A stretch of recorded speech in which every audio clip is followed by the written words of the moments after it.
Bismillahirrahmanirrahim. Wassalatu wassalamu ala rasulillah amma ba'd. Hai, dengan saya Febrian. Di video kali ini kita akan membahas tentang salah satu kesalahan prosedur yang membuat iklan menjadi boncos. Jadi di sini kali ini kita punya kasus tentang pengiklanan produk yang tidak sesuai dengan prosedur. Di sini contoh produknya adalah iklan sampo BSN Noni, yaitu sampo dari bahan mengkudu untuk nutrisi rambut, bisa menghitamkan rambut dan membuat lebih berkilau. Kemudian kita akan lihat di sini di tanggal 1 Agustus sampai 31 Agustus, ini statistiknya tanggal 8 sampai tanggal 31. Dia memiliki, sebentar, ini ada dua produk. Di item yang ini ada BSN Noni Shampoo, kemudian di sini BSN Noni Shampoo isi 2 saset. Yang ini BSN Noni Shampoo menutrisi akar rambut. Oke, kita bahas iklan yang ini. Ini statistik dari tanggal 1 Agustus sampai 31 Agustus. Sebetulnya bisa ditambah, kita mungkin tambah sampai ke sini. 1 sampai 1 Agustus sampai 30 September mungkin. Ini penting untuk diketahui bersama karena ini sudah kedua kalinya. Pertama kita terjadi di sekitar tahun 2017. Di tahun 2017 juga ada admin yang kita minta tolong untuk mengaktifkan iklan.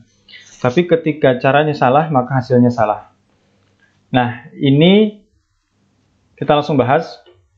Dari statistik iklan, produk ini dilihat di marketplace sebanyak 274.000 kali. Kemudian dari 274.000 orang yang melihat iklan ini, yang tertarik untuk mengklik adalah sekitar 2.000 orang.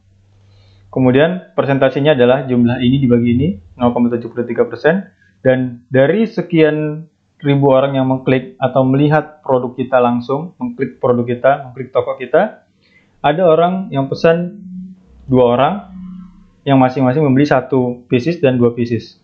Dan omset penjualannya mencapai Rp165.000. Total biaya yang dihabiskan adalah 6 juta rupiah. Sampai di sini, tolong dicermati sekali lagi. Total pengunjung yang melihat iklan kita 274.000 orang, tapi yang mengklik benar-benar masuk ke halaman kita adalah 2.000 orang. Itu totalnya sekitar 0,73%. Kemudian yang memesan produk kita ada 2 orang, yang total pembeliannya ada 3 pieces. Dan dari omset Rp165.000, kita menghabiskan biaya 6 juta rupiah. Semoga bisa dipahami sampai sini. Oke. Sekarang kita akan bahas kenapa bisa seperti ini. Yang pertama adalah iklan otomatis di marketplace tentunya itu tidak bisa kita percaya secara full untuk melakukan kontrol secara penuh, untuk full kontrol terhadap iklan kita di Herbaltum saat ini. Kedepannya mungkin bisa, tapi untuk saat ini belum bisa. Kalaupun ada, itu hanya sekedar testing, bukan untuk dilanjutkan secara terus-menerus, secara konsisten. Kemudian ini terjadi karena melakukan iklan secara otomatis. Yang berikutnya yang harus diketahui adalah pemilihan kata kunci iklan itu sangat penting. Sangat-sangat penting. Kita akan memberitahukannya kenapa. Pertama, di sini pemilihan kata kunci adalah shampoo rambut. Nah, untuk produk ini memang bentuknya shampoo dan dia memang untuk rambut. Tetapi targetnya bukan khusus orang yang mencari shampoo rambut, tapi orang yang ingin mendapatkan perawatan khusus dengan rambutnya. Bukan shampoo rambut yang umum yang reguler digunakan sehari-hari. Nah, untuk produk seperti ini, dimasukkan kata kunci seperti ini, produk BSN ini, menggunakan kata kunci shampoo rambut seperti ini sangat tidak cocok karena terlalu general, terlalu umum. Misalnya juga di sini, perawatan rambut pria, perawatan rambut rontok. Mungkin sebagian orang memang benar-benar mencari dengan kata kunci ini untuk ke produk ini, tapi sangat kecil kemungkinannya. Jadi di sini kesalahan pertama adalah banyak pemilihan kata kunci yang tidak sesuai dengan target produknya. Dan kita dapati yang paling banyak visitsnya atau paling banyak dicarinya adalah ini. Ini diurutkan berdasarkan jumlah total dilihat dan jumlah total kliknya, mengikuti jumlah ini. Jadi banyak orang kesini karena shampoo rambut dan shampoo noni. Itu yang pertama. Yang kedua adalah biaya bid iklan harus ada perhitungan. Jadi seseorang yang sudah diminta tolong untuk mengaktifkan iklan harus benar-benar memperhatikan nilai ini. Selain di kata kunci, yang kedua adalah nilai nominal di biaya per klik. Ini adalah biaya untuk satu orang calon pembeli yang mau mengklik iklan kita. Saya ulangi, biaya yang tertera di sini, di kolom ini, adalah biaya yang harus kita bayarkan ketika seorang calon pembeli mengklik iklan kita. Terlepas orang itu menjadi beli atau tidak. Tapi ketika sudah mengklik, maka otomatis kita membayarkan Rp3.648 kepada Shopee untuk kliknya orang tersebut. Jadi bayangkan, ada 518 orang yang melakukan klik, kemudian kita di-charge Rp3.000 untuk per kliknya, dan efeknya adalah, kita lihat di sini ada total biaya. Total biaya yang kita habiskan untuk 500 klik dari kata kunci shampoo rambut adalah 1.500.000 lebih. Dan kata kunci ini tidak menghasilkan penjualan. Sekali lagi, kata kunci shampoo rambut yang kita berikan harga bid atau harga lelang iklan atau biaya iklannya sebesar Rp3.600 lebih, menghasilkan 500 klik lebih tadi di sebelah sini, dan total biayanya adalah Rp1.500.000 lebih dengan total penjualan 0.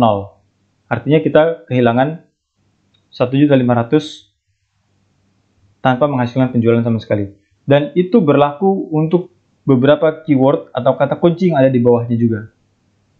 Ini terus ke bawah adalah semua biaya yang kita bayarkan untuk setiap orang yang mengklik iklan kita karena kita menargetkannya di kata kunci ini. Oke, memang ada di sini produk terjual 1, di sini 2, tetapi itu pun belum menutupi biaya iklan yang sebesar Rp6 juta. Semoga bisa dipahami. Penjualan 165.000 ini jelas tidak menutupi biaya iklan sebesar Rp6 juta. Katakanlah omsetnya 6 juta juga. Kemudian penjualannya dari 6 juta itu biayanya 6 juta juga. Itu pun kita masih rugi. Karena total barang itu ada biayanya. Kita harus punya modal barang.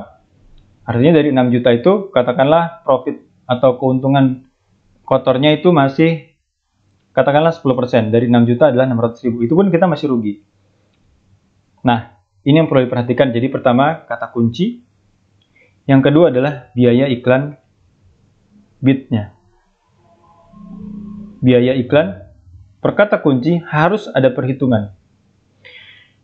Kemudian yang berikutnya adalah yang bisa dipelajari dari kasus iklan boncos kali ini, bahwa berinovasi tanpa diskusi untuk hal-hal yang penting adalah sumber masalah. Jadi ketika seseorang ingin berinovasi, kita tentunya memberikan kebebasan, tapi ketika dilakukan tanpa diskusi terlebih dahulu kepada atasan yang berwenang, atau kepada rekan kerjanya yang mengerti tentang hal ini, maka itu menjadi sumber masalah yang besar. Seandainya waktu itu orang yang melakukan ini adalah perandaian yang tidak boleh dilakukan sebetulnya. Jadi seandainya saya melakukan ini, pasti hasilnya begini. Itu tidak boleh dilakukan karena membuka pintu syaitan. Tapi kita sedang membahas tentang kemungkinan yang akan terjadi ketika seseorang melakukan prosedur yang sudah ditetapkan. Tentu ini sudah terjadi dan sudah takdir, qadarullah wa masyi'a fa'al. sudah takdir Allah dan Allah melakukan apa yang dikehendakinya. Tapi tentu kita harus bisa belajar dari apa yang sudah terjadi. Jadi, tujuan dari dibuatnya prosedur adalah untuk menghindari hal-hal yang seperti ini. Seandainya seseorang melakukan sesuatu yang sudah ditetapkan secara prosedur, maka insya Allah tidak akan terjadi hal-hal yang tidak diinginkan. Tapi ketika seseorang melakukan pekerjaan yang tidak ditetapkan atau melanggar dari prosedur yang sudah ditetapkan, maka tentunya hal-hal yang tidak diharapkan akan menghampiri. Dan ini adalah contohnya. Jadi seandainya seseorang melakukan sesuatu pekerjaan yang sudah kita tetapkan bersama atau sudah disepakati dalam prosedur atau minimal sudah disepakati oleh tim, oleh rekan kerja, maka insya Allah strateginya bisa berjalan lebih baik lagi karena ada proses diskusi, ada proses musyawarah, ada proses di mana seorang rekan kerja atau atasannya bisa melakukan koreksi atas tindakan yang akan dilakukan atau yang sudah dilakukan. Dan memang di periode ini tidak ada controlling untuk iklan yang berjalan sehingga hal ini harus terjadi. Dan tentunya ini kesalahan saya pribadi yang tidak melakukan controlling iklan yang berjalan. Yang berikutnya adalah harus ada komunikasi tim. Seandainya yang poin ini tidak dilakukan, jadi berinovasi tapi tanpa diskusi, tapi kemudian melakukan komunikasi. Kalau sebelumnya tidak diskusi, terus terjadi, tapi setelah itu ada komunikasi. Artinya ada laporan, ada follow up, saya sudah melakukan iklan di produk ini. Dan tim lain akan ada yang mengetahui dan melakukan follow up atau melakukan kontrol atau mempertanyakan ketika iklannya tidak sesuai atau belum ada dalam target proyek yang akan dikerjakan. Maka hal-hal yang seperti ini bisa diantisipasi.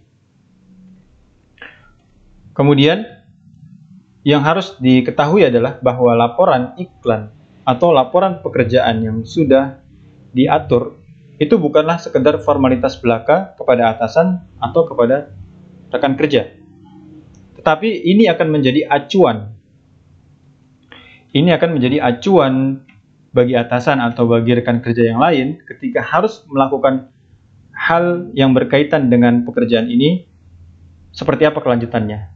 Jadi kalau tidak ada laporan, yang lain akan bingung. Ini progresnya sudah sampai mana, apa yang sudah dikerjakan, apa yang harus dievaluasi, apa yang harus ditingkatkan atau diberhentikan dari pekerjaan ini. Misalnya ketika di hari pertama, biaya ikan melonjak langsung 150.000, sementara itu di luar dari kebiasaan. Nah, setelah dibuat laporan, kemudian ada tim yang melakukan pengecekan bahwa pemilihan kata kuncinya salah, pembuatan atau penargetan biaya iklannya salah, kemudian ada kesalahan di dalam trafficnya itu melonjak tapi tanpa ada penjualan yang memadai atau penjualan tidak mengikuti traffic yang ada. Harusnya traffic tinggi, penjualan tinggi, tapi ini trafficnya tinggi, tapi penjualan tidak ada. Nah, ketika laporannya dibuat dan diketahui oleh tim lain, maka ini akan lebih mudah diantisipasi. Seandainya hal-hal ini sudah dilakukan dan hal yang buruk masih terjadi, maka itu bisa menjadi masukan untuk perubahan prosedur yang dijalankan. Tapi seandainya ini dilakukan kemudian berjalan dengan baik, maka seharusnya tidak perlu ada revisi prosedur atau SOP, tinggal melakukan evaluasi kecil tentang strategi, misalnya pemilihan harga yang harus dinaikkan, atau kata kunci yang lebih diperbanyak, atau hal-hal lainnya yang perlu didiskusikan lebih jauh, tanpa ada perubahan secara prosedural. Nah, ini adalah beberapa pelajaran yang kita bisa dapatkan dari kesalahan prosedur yang dikala ini, di periode ini membuat biayanya boncos. Dan semoga setelah menonton video ini sudah kedua kali, tidak akan ada lagi kejadian ketiga yang terulang untuk kasus yang sama. kalaupun ingin mengulangi, maka hendaknya orang yang melakukannya memberikan tanggung jawabnya dengan menggantikan biaya iklannya, misalnya. Jadi silahkan mengulangi kesalahan yang sama jika siap menggantikan biaya yang ditanggung atau kerugiannya ditanggung oleh toko atau oleh perusahaan tempatnya bekerja. Semoga bermanfaat dan bisa diambil pelajarannya dari sedikit kesalahan yang kita anggap kecil atau sepele. Ini bisa berdampak sangat besar terhadap hal-hal yang lain yang menurut kita mungkin tidak terlalu atau tidak akan berdampak signifikan. Dan ini dari satu kata kunci, dari satu produk dengan beberapa kata kunci. Bayangkan jika ini terjadi pada 100 produk dengan kata kunci yang lebih banyak. Katakanlah biaya 6 juta ini untuk satu produk, dan ternyata ada 100 produk yang salah seperti ini dari 1000 produk yang kita punya. Maka kita tanpa sadar telah menghabiskan 600 juta untuk hal yang bisa kita katakan sia-sia.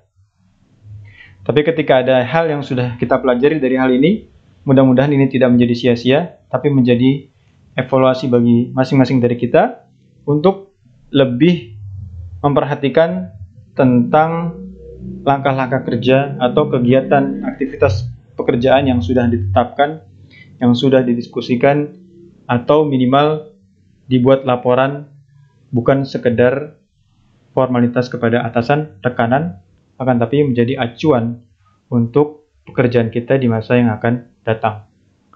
Barakallahu fikum wa sallallahu ala nabiyyina Muhammad. Alhamdulillahi rabbil alamin.